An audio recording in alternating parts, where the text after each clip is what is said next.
दोस्तों, मैं डॉक्टर अमनिका गांधी। आज मैं बात करूंगी ब्रोंकाइटिस के बारे में। ब्रोंकाइटिस एक ऐसी समस्या है जो अविरल चलती रहती है हमारे साथ। हम एंटी फंगल, एंटी इन्फेक्शन वाले सभी दवाइयाँ खा चुके होते हैं, एंटीबायोटिक वगैरह खा चुके होते हैं, लेकिन हमारी सर्दी जाती नहीं। अक्सर थोड़े से एंटीबायोटिक खाने के बाद लगता है कि सर्दी सूख गई है, लेकिन फिर एंटीबायोटिक जैसे छूटती है उसके 1 या 2 दिन बाद फिर से आपको सर्दी होने लगती है।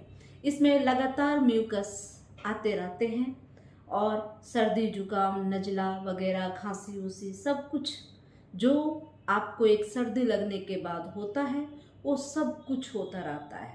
अगर आपको ब्रोंकाइटिस है, बार बार सर्दी आ रही है, बार बार थोड़े से जैसे नहा लेते हैं तुरंत सर्दी छींके आना शुरू हो जाता है, सिर में भारीपन रहता है और हाजमा भी बिगड़ा रहता है, आप कुछ भी खाते हैं आपके शरीर को नहीं लग रहा है और हमेशा आपको कफ निकलती रहती है, तो ये ब्रोंकाइटिस के लक्षण हैं।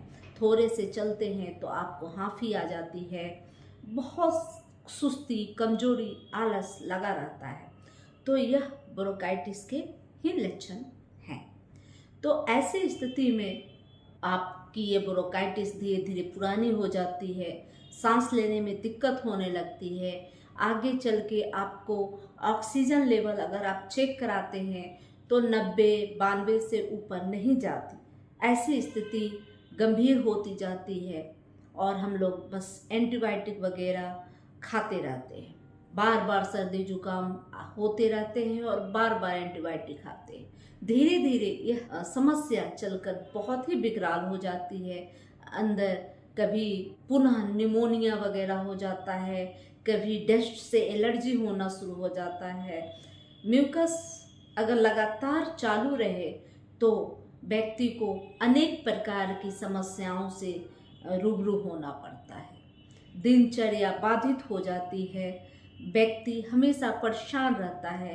कभी कभी तो ये ब्रोंकाइटिस की समस्या बच्चों में भी देखने को मिलता है, लेकिन बच्चों में ब्रोंकाइटिस की समस्या में हम लोग होम्योपैथी की कुछ अलग सी दवाई देते हैं, जबकि एक यंग ग्रुप या एक ओल्ड ग्रुप के व्यक्ति को अलग सी दवाई देते हैं। उनके सिम्टम के आधार पर ही ब्रोंकाइटिस में होम्योपैथिक दवा देकर पुनः हमेशा हमेशा के लिए स्वस्थ व सुरक्षित किया जा सकता है।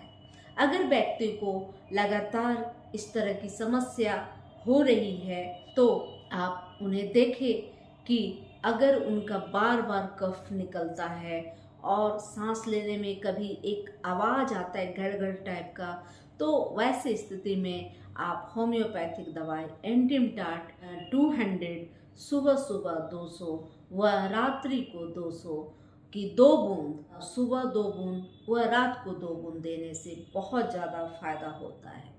इसमें आप जस्टिसिया मदर टीचर का भी उपयोग कर सकते हैं। 15-15 बूंद सुबह, दोपहर, शाम आधे कप पानी के साथ लें, बहुत ज़्यादा फायदा करता है। एंटिमटाट एक बहुत अच्छी दवाई है ब्रोंकाइटिस की। ब्रोंकाइटिस आपकी नई हो या पुरानी हो, दोनों ब्रोंकाइटिस में बहुत ज़्यादा फायदा करती है। साथ में आप थूजा ऑक्सीकेंथा 200 प्रतिदिन रात्रि में 200 की मात्रा लें, 2 बूंद थूजा ऑक्सीकेंथा 200 की 2-2 बूंद प्रत्येक रात्रि में आप लें।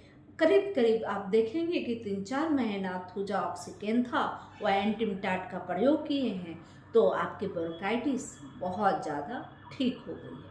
अगर आपको ब्रोंकाइटिस की समस्या है और उसके साथ साथ आपका पेट में कब्ज रहता है या आपको स्पॉन्डिलाइटिस की भी समस्या साथ में है, तो ऐसी स्थिति में आप ब्रोनिया 200 सुबह सुबह 200 की 2 बूंदें लेकर आप अपनी 200 की 2 बूंद आप लें प्रत्येक दिन। ब्रोनिया 200 की 2 बूंद सुबह सुबह मात्र एक मात्रा ही लें और रात में थूजा ऑक्सीकेंथा 200 की 2 बूंदें लें। साथ में आप एंटिमटाट दोपहर दोपहर में ले। बहुत ज़्यादा आप देखेंगे कि 3 से 4 महीने तक लगातार आप प्रयोग कर रहे हैं तो आपको बहुत ज़्यादा इसमें फ़ायदा होगा। अगर आप छोटे बच्चे को अगर ब्रोंकाइटिस है तो बकोपा ठट्टी की 2 बूंदे आप पानी के साथ 1 चम्मच पानी के साथ उनको दें तो इससे वह बहुत जल्दी ही स्वस्थ व सुरक्षित होंगे।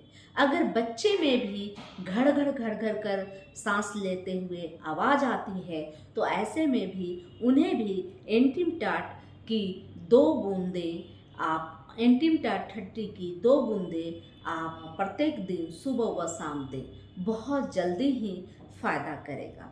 ब्रोंकाइटिस होने से इंसान बहुत सुस्त व दुखी रहने लगता है। ब्रोंकाइटिस होने के बाद और भी बहुत सारी स्किन की प्रॉब्लम होती है, हाजमा की प्रॉब्लम होती है, पाचन क्रिया गड़बड़ होती है, वह व्यक्ति सुस्त होता है, ऑक्सीजन लेवल घटने लगता है और बिल्कुल उसके बाद जब ऑक्सीजन लेवल घट रहा है तो आप समझ सकते हैं कि आपके शरीर में होमोग्लोबिन भी बनना कम हो जाता है। बहुत सारी कमियां नज़र आने लगती है, विटामिन B12 की भी कमी हो जाती है, विटामिन D की कमी होने लगती है, आप जो भी खाते हैं उसका अवशोषण नहीं हो पाता। आप अच्छा होगा कि अपने किसी अच्छे नज़दीकी कुशल होम्योपैथ चिकित्सक से अपने ब्रोंकाइटिस के लिए आप परामर्श ले सकते हैं। साथ में आप अगर ये वीडियो अच्छी लगी तो लाइक करें, कमेंट करें, शेयर करें, सब्सक्राइब करें, बेल आइकन दबाएं। जय हिंद, जय भारत।